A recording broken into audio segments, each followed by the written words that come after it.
You at Stratfor have a comprehensive, really, survey of the world and the hotspots around the world. Let's start, though, with Iran, because it's so much in the news. You heard there what Congressman McCall said. We're really trying to get him back to the table. What's the prospect of that versus the prospect of actually going into some sort of a conflict? Well, the prospect of a renegotiation with the current Trump White House is next to nothing. There's no point for Iran to actually engage in a negotiation with this White House. And you can see just how bold and resolute Iran has been in its retaliation. It's occurring much faster than anyone really thought, including even the biggest hawks in the White House. And so this shows that the White House has misread Iranian intentions, and Iran is engaging in actions, or appears to be engaging in actions, that could well invite a limited strike. So if the prospects for a renegotiated deal with Iran are not that high, what about the prospects of the other end of it, that actually we work our way into really an armed conflict of some sort, even on the seas?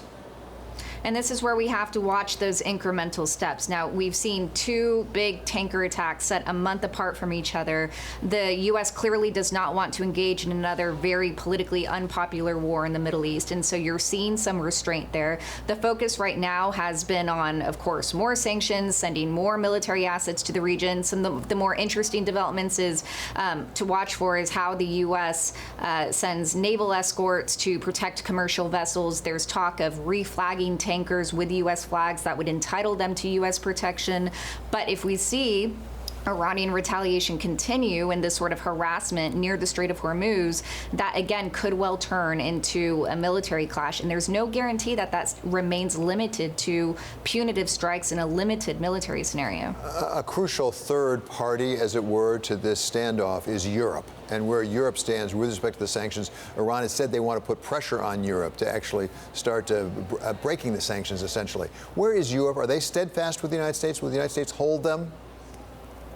Well, no, the U.S. and Europe are very far apart in this. And so, as we've already seen now, Iran has given Europe a deadline for July 7th to provide an economic safety net. Iran knew that the Europeans were not going to be able to do that and circumvent powerful U.S. secondary sanctions. And so Iran is already saying, look, we're going to breach the JCPOA. We're going to breach the levels of our low-enriched uranium levels. We're going to abandon our plans for the redesign of the Arak heavy water reactor. So these are still incremental steps. You know, they don't completely, break the JCPOA agreement, but it allows Iran to build up leverage for an eventual renegotiation that would have to come beyond this White House, most likely.